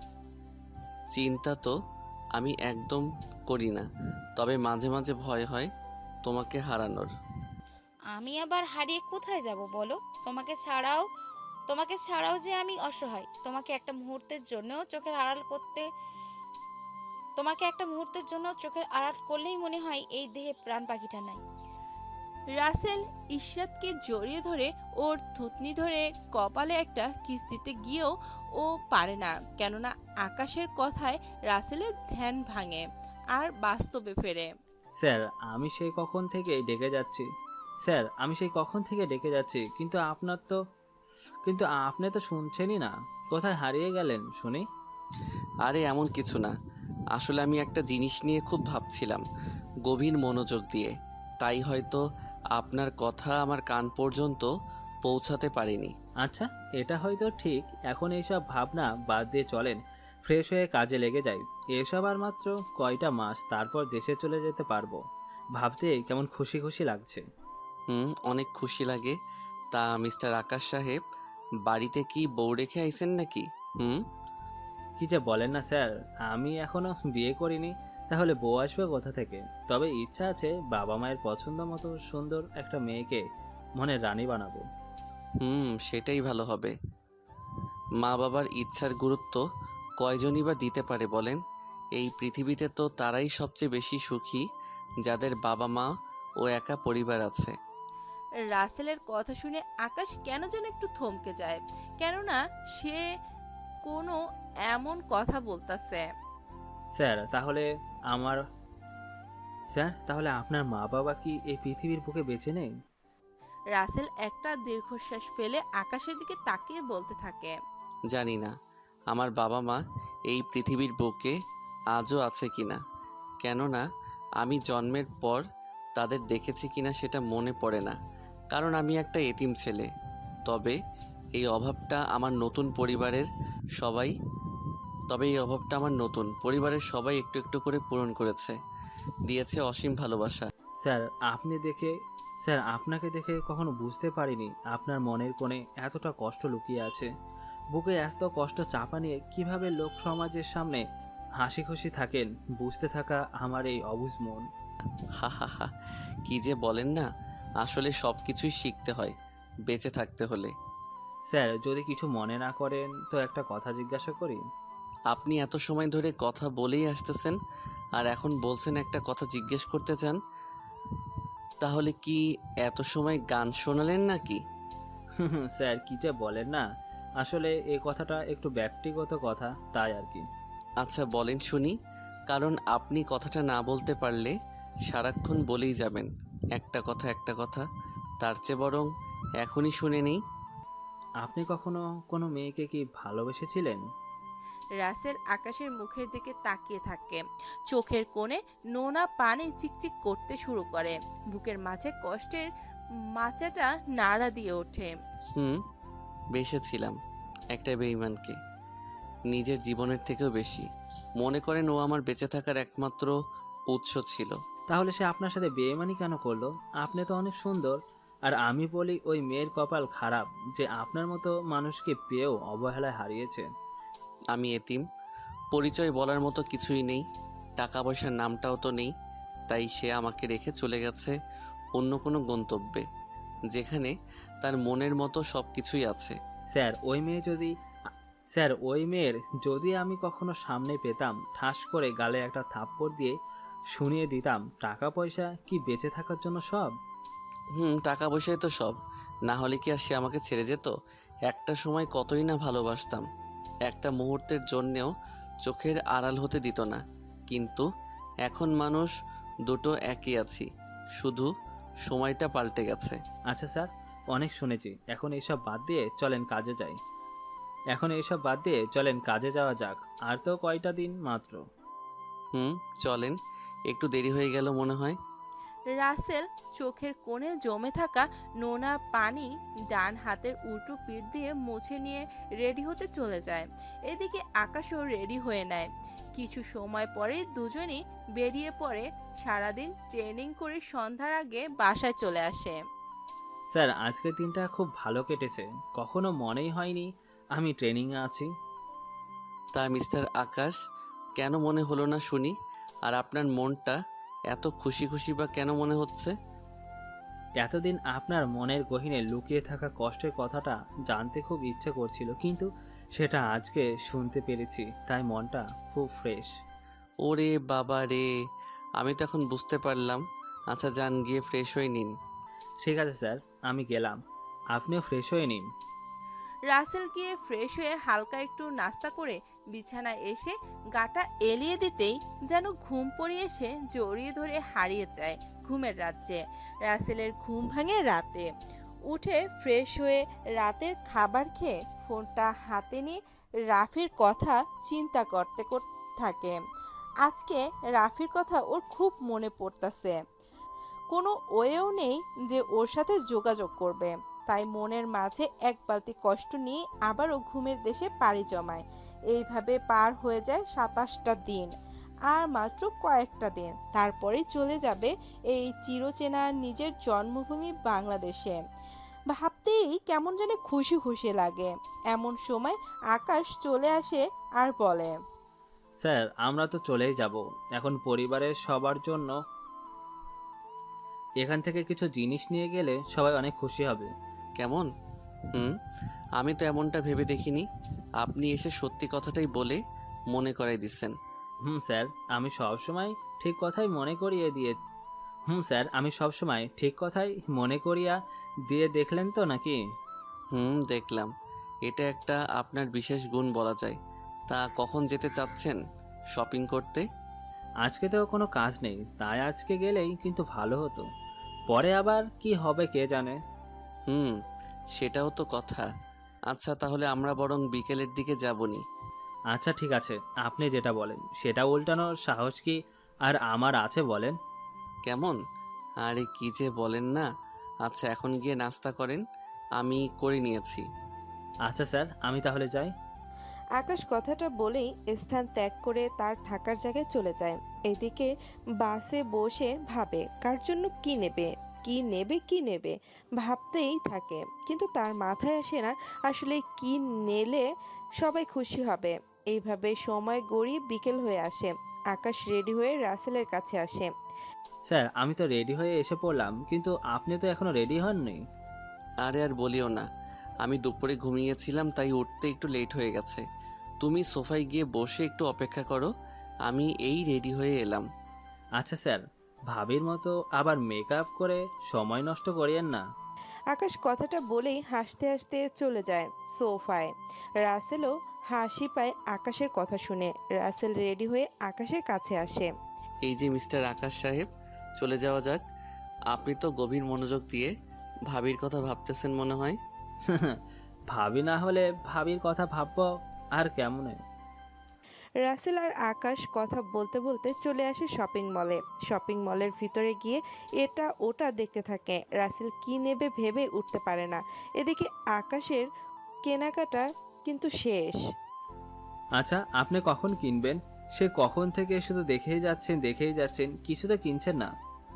কি নিলে সবাই খুশি হবে সেটাই আমি ভেবে পাচ্ছি না তো। তাহলে কি কিনবো বলেন? আরে আপনার মতো কিছু কিনে নেন না, তাহলেই সবার পছন্দ হবে। রাসেল আকাশের কথা শুনে দেখে দেখে প্রথমেই ওর আম্মুর জন্য একটা জায়নামাজ ও তসবি কেনে। পরে শাড়ি, বাবার জন্য কোট প্যান্ট ও পেতনি বোনের জন্য একটা ভালো মানের জামা ও কিছু জুয়েলারি কিনে নেয়। সবার আগে উন্নত মানের মেকআপ। রাসেল শপিং করে বাড়িতে ফেরে আসতে যাবে অমনি মনে পড়ে, এই রে, সবার জন্যই তো কত কি নিলাম, কিন্তু নিধি ম্যাডামের জন্য তো কিছুই নিলাম না। না, ওর জন্য কিছু নিলে অনেক খুশি হবে। তারপর আবার শপিং মলে গিয়ে বেছে বেছে লালের ভিতরে নীল রঙের কাজ করা একটা শাড়ি কিনে বেরিয়ে আসে। স্যার আপনার পছন্দ আছে বলতে হবে। তা এত সুন্দর একটা শাড়ি কার জন্য কিনলেন শুনি? দেখি এটা বাড়িতে গিয়ে কাকে বেশি মানায়, যাকে বেশি মানাবে তাকেই না হয় দিয়ে দিব। আপনার থেকে আমি সহজে কোনো কথা জানতে পারিনি। সবসময় একটা না একটা বলে পার পেয়েছেন। হা হা হা, আমি এমনই বলতে পারেন। এখন চলেন, পেটের মধ্যে চুহা দৌড়াদৌড়ি করতেছে, তাকে শান্তি দিয়ে আসি রেস্টুরেন্টে গিয়ে। স্যার অনেক ক্ষুধা লেগেছে। আপনি এখন সঠিক সময়ে সঠিক কথা মনে করেছেন। সব সময় কি আর আপনার সঠিক কথা শোনার জন্য থাকা যায় বলেন? এত শপিং কেউ করে নাকি? সময় বেশি লাগালেন আপনি, আর বললেন আমি সময় বেশি নষ্ট করিয়েছি। নেন, নিজেকে তো আর নিজে বলতে পারি না, তাই সব বাদ দিয়ে চলে যাওয়া যাক রেস্টুরেন্টে। স্যার চলেন যাওয়া যাক। রাসেল ও আকাশ একটা রেস্টুরেন্টে ঢুকে পছন্দের খাবার অর্ডার করে খেয়ে বিল মিটিয়ে সোজা বাসায় চলে আসে।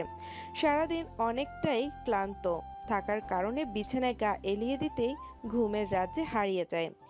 ঘুম ভাঙে রাতে।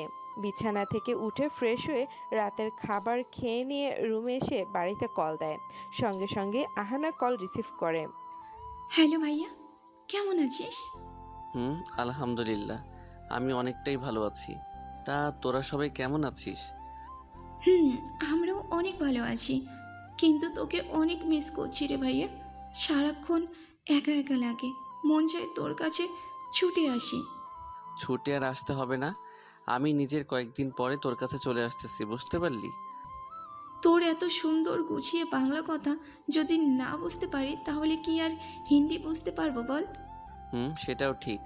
তা বাবা মা কোথায় রে পেতনি? আম্মু নামাজ পড়তেছে আর আব্বু মসজিদে গিয়েছে নামাজ পড়তে। সবাই যখন নামাজ পড়তে গেছে তখন তুই কেন নামাজ না পড়ে ঢং ঢং করে নেচে বেড়াচ্ছিস শুনি? এমনি ভালো লাগছে না তো, তার জন্য এভাবে আছি।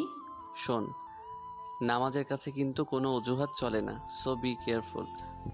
ভাইয়া, আমি কাল থেকেই 5 ওয়াক্ত নামাজ পড়বো, ঠিক আছে এখন? নামাজ পড়ে আল্লাহর কাছ থেকে তওবা করে ক্ষমা চেয়ে নিস, এত বছর জানা অজানায় গুনাহ করার জন্য। আর শোন, রোজা কিন্তু থাকিস, কেমন? এভাবে আরও অনেক কথা বলে রাসেল কলটা কেটে দেয়।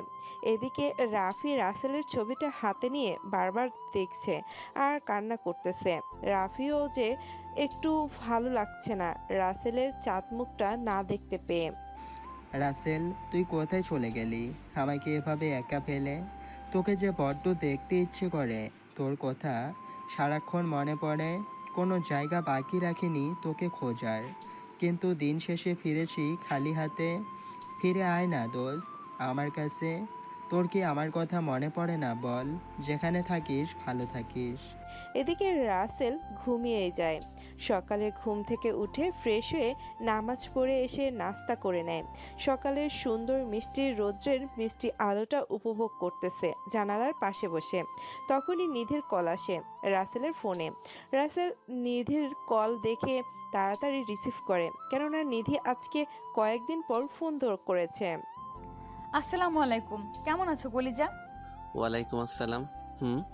আল্লাহর রহমতে মা বাবার দোয়ায় অনেক অনেক ভালো আছি। তা ম্যাডাম, তুমি কেমন আছো? এই তো, তুমি যেমনটি রেখেছিলে সেদিন কথা বলার সময়, ঠিক তেমনটিই আছি। কি ব্যাপার ম্যাডাম, খোঁজ না নেওয়া মেয়েটা যে আজকে এই ছেলেটার খোঁজ নিতে আসলো, তাও আবার অনেক দিন পরে? আমি না হয় কোনো এক কারণে তোমার খোঁজ নিতে পারিনি। কই, তুমি তো একটা মুহূর্তের জন্য তুমি আমার খোঁজ নাওনি।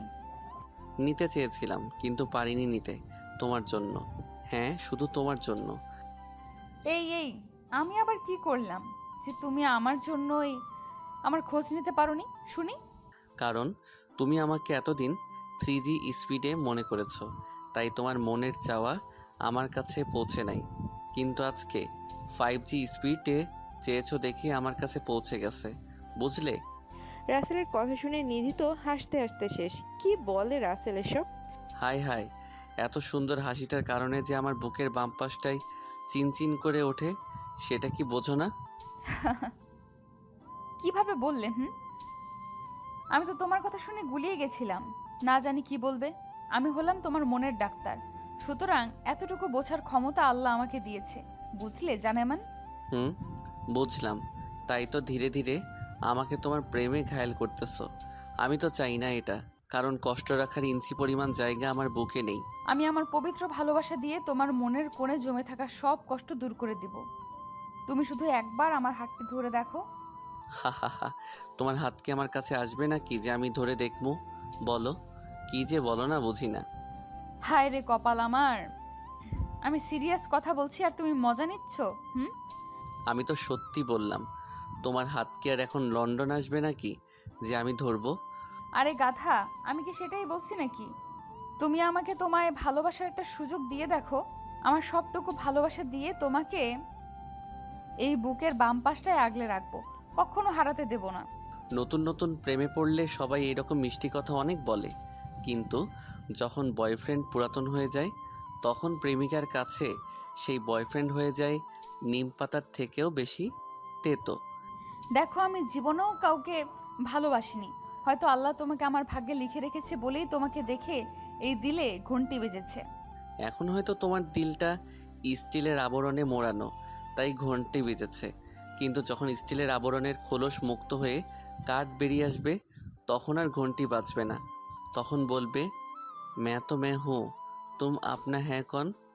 না হবে না, কারণ তোমার ভালোবাসা দিয়ে আমার মনের সেই স্টিলের আবরণকে ভালোভাবে ওয়েল্ডিং করেছি, যেটা কখনো ছেড়ে যাবে না। দেখো নিধি, আমি আগেও বলেছি, এখনো বলছি, তুমি আমার থেকে ভালো কাউকে পাবে। কেন শুধু শুধু আমার সাথে নিজেকে জড়িয়ে তোমার জীবনটা নষ্ট করতে চাইছো বলো? আমি তোমার প্রেমে নিজেকে বিলিয়ে দিতে চাই, তাতে আমার মরণ হলেও পিছুপা হব না।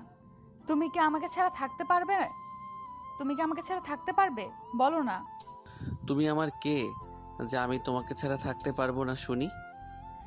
মুখে তো ঠিকই বললে আমাকে ছাড়া থাকতে পারবে, কিন্তু বুকের বাম পাশটায় হাত দিয়ে দেখো কেমন থাক থাক করতেছে। মনে মনে এই বুঝি অক্সিজেনের মান কমে যাচ্ছে, কেননা আমি তোমার অক্সিজেনের উৎস। রাসেল কি বলবে ভেবে পায় না, কেননা যেটা বলে এই মেয়ে সেটাই কোনো না কোনো যুক্তি দিয়ে সেটা হারিয়ে দেয়। তোমাকে ছাড়া বাঁচতে পারবো কিনা সেটা জানি না, তবে আমি আর কষ্ট নিতে পারবো না। সবার কষ্ট সহ্য করার ক্ষমতা আমার আল্লাহ আমাকে দিয়েছে, কিন্তু ভালোবাসার মানুষের দেওয়া কষ্ট সহ্য করার ক্ষমতা আমাকে দেয়নি। তোমার এই কষ্ট সহ্য করার ক্ষমতা থাকতে হবে না, কারণ আমি তোমাকে কখনো কষ্ট দিবই না, সব সময় ভালোবাসা দিয়ে আগলে রাখবো। প্লিজ একটা বার সুযোগ দিয়ে দেখো, কখনো ছেড়ে যাব না। পারবো না আমি তোমাকে আমার এই জীবনে ঠাঁই দিয়ে কষ্টের সাগরে ডুবিয়ে মারতে। সবাই তো বলে নিজের কষ্ট ভাগ করে নিলে নাকি কষ্ট অনেকটাই হালকা মনে হয়। তুমি না হয় তোমার কিছু কষ্ট আমাকে দিয়ে আমার সম্পূর্ণ হাসি খুশি তুমি নিয়ে নাও। দেখো নিধি, তুমি এখন হয়তো বুঝতে পারছো না ভালোবাসার মোহে পড়ে, কিন্তু যখন মোহ কেটে যাবে তখন আর আমাকে তোমার ভালো লাগবে না। এই দেহে প্রাণ থাকতে তোমাকে কখনো ভুলবো না। আর তোমার বুকে জায়গা দিতে না পারো, আমাকে তোমার বাড়ির কাজের মেয়ে করে রেখো, তবুও তোমার সেবা করার একটা সুযোগ অন্তত পাবো। নিধির এমন আবেগ জড়ানো কথা শুনে রাসেল কি জবাব দিবে খুঁজেই পায় না। একটা মেয়ে কতটা ভালোবাসলে নিজের বাড়ির কাজের লোক হতে চায় বলেন? কি বলেন আপনারা? নিধিকে রাসেল মেনে নেবে নাকি এড়িয়ে যাবে? হা হা হা। নিধি, তুমি আমাকে হাসালে, কারণ আমার নিজের তো কোনো বাড়ি নেই, তাহলে কাজের মেয়ে হবে কিভাবে? আরে তোমার বুকের বাম পাশটা আমার জন্য একটা বাড়ি, বুঝলে? আর আমি ওই বাড়িটার কাজের মেয়ে হতে চাই। এমনিতেই করোনার সিজন, তাই সব সময় পরিষ্কার পরিচ্ছন্ন রাখতে হবে। তুমিও না কেমন সব কথা বলো, আমি না হেসে পারি না। আপনারাই বলেন, এমন মেয়েকে কি জীবনসঙ্গী হিসেবে পেয়েও হারিয়ে ফেলা যায়, যেখানে সে নিজেই তার বাড়ির দায়িত্ব নিতে চায়? তুমি তো শিখাচ্ছ এমন কথা বলতে আমাকে। আমি কি থোড়ি এসব বলতে পারতাম? বাব্বা, সব কিছু নিজেই বলে এখন আমার নামে চালিয়ে দেওয়া হচ্ছে, তাই না? তুমি তো আমার সব, তোমার সাথেই তো এমন দুষ্টুমি করব, তাই না? আচ্ছা তুমি থাকো কেমন, আব্বুর ডাকছে, দেখি কি বলে। আচ্ছা, তাহলে যাও, ভালো থাকো, আল্লাহ হাফেজ। ওকে, তুমিও থাকো। আল্লাহ হাফেজ। রাসেল নিধির ছবিটা ধরে নিয়ে বুকের পাশে যত্ন করে রেখে দেয়। এদিকে নিধিকে যে কিছু বলবে সেটারও কোনো উপায় নেই, কেননা পাগলি তো লজ্জা পেয়ে দৌড়ে পালিয়েছে। পাগলি একটা, এখনো বাচ্চা অমর স্বভাব যায়নি।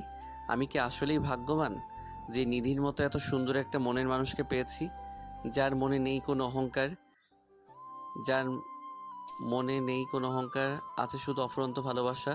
কিন্তু ভয় হয় যদি আমাকে আবার ইসরাতের মতো ছেড়ে চলে যায়। এসব ভাবছে রাসেল, ঠিক তখনই আকাশ হাতে 2টা কফি নিয়ে চলে আসে।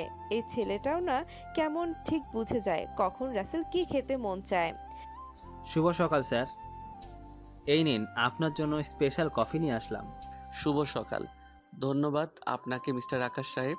তা আপনি কিভাবে বুঝতে পারলেন যে এখন আমার কফি খেতে মন চাচ্ছে?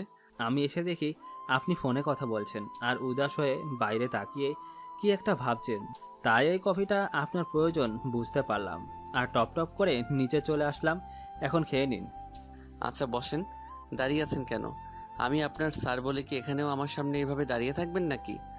সরি স্যার, আচ্ছা ঠিক আছে, আমি বসতেছি। এইভাবে নানান কথাবার্তার মাঝে দিয়ে চলে যায় দিনগুলো। আগামীকালকেই ফিরে যাবে নিজ দেশে, অন্যের দেশ ফেলে রেখে। রাসেল সব কাগজপত্র আগে ঠিক করে নিয়েছে। এখন শুধু জিনিসপত্রগুলাই গুছিয়ে নেওয়া বাদ আছে।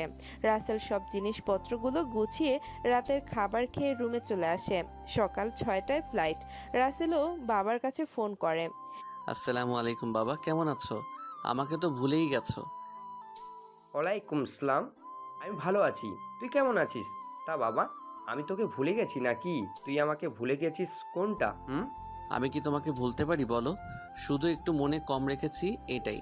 হি হি হি। পাগল ছেলে। তা কালকে তো ফিরেই আসতেছস তাই না? হুম, তুমি তো সব জানোই, আবার জিগাও কেন? দেখলাম যে এটাও তোর মনে আছে কিনা মনে নেই। এইভাবে বাবার সাথে অনেক সময় কথা বলে রাসেল। ফোন কেটে দেখে নিধি অনেকগুলা কল দিছে, যেটা রাসেল তেরও পায়নি। এই রে মহারানী, এতগুলো কল দিছে আর আমি টেরই পাইনি। না জানি কোন লেভেলে রেগে আছে কে জানে। না বাবা না, মহারানী রাগ ওঠার আগেই কল ব্যাক দেই। রাসেল কল লিস্ট থেকে কিউট পাগলি নামটা বের করে কল দেয়। হাই হাই, কি নাম মাইরি, কিউট পাগলি। নিধি কল রিসিভ করে কথা বলে না, শুধু কানে ধরে আছে আর রাগে ফোঁসফোঁস করতেছে। মনে হচ্ছে এই বুঝি জাতির সাপের মতো ছোবল দিবে। এই পাগলি, কথা বলো না কেন? তোমার নিঃশ্বাস শুনতে শুনতে তো আমার নিঃশ্বাসে ঘাটতি পড়ে যাচ্ছে। বলবো কেন কথা? কতবার কল দিছি, তুমি কি ধরেছো? আবার কথা বলো, তাই না? আরে আমি বাবার সাথে কথা বললাম, বুঝতেই পারো কিলকে চলে আসতেছি তোমাদের কাছে। বুঝতেই পারো কালকে চলে আসতেছি তোমাদের কাছে এই বিলাতি মেম সাহেবদের একা করে। শ্বশুর আব্বার সাথে কথা বললে দেখে যাও, ক্ষমা করে দিলাম। আর বিলাতি মেয়েদের দিকে তাকাও, তোমার চোখ তুলে নেব বলে দিলাম। তুমি শুধু আমার, তাই শুধু আমাকেই দেখবে। রাসেল তো নিধির এমন রাগে কথা শুনে অবাক, যে এত নরম স্বভাবের মেয়ে এতটা রাগ কিভাবে করতে পারে। আসলেই একটা মেয়ে যতই নরম হোক না কেন, তার স্বামী বা বয়ফ্রেন্ডের পাশে কোনো মেয়েকে দেখলে বা নাম শুনলেই রাগিনী রূপ ধারণ করতে 1 মিনিটও লাগে না। এটাই প্রকৃত ভালোবাসা, কারণ কোনো মেয়েই তার স্বামী বা বয়ফ্রেন্ডের ভাগ অন্যকে দিতে চায় না। এই তোমার এত রাগ কবে থেকে হলো? আমি তো এমন রূপে নতুন করে ক্রাশ খেলাম। এমনিতে আগে থেকে ক্রাশ খেয়ে আমার যে অবস্থা, তার উপর আবার নতুন করে। তুমি আমার রাগ দেখে ভয় পাচ্ছ। যাক, ইঞ্জেকশন আর হুদাই খরচ করতে হবে না। আচ্ছা কি করো এখন? এই তো গরম কফি ঠান্ডা করে একটু একটু করে খাচ্ছি। আমার জানুটা আসলেই পাগলি, কফিকেও ঠান্ডা করে খাই না কি শুনি? আমি তো পাগলি, তুমি সব সময় আমার মনের মাঝে থাকো, আর আমি গরম কফি খাই, আর সেইটার কারণে তোমার কষ্ট হোক গরম লেগে, তাই না? ওরে বাবারে, এত দূর দিয়ে চিন্তা ভাবনা!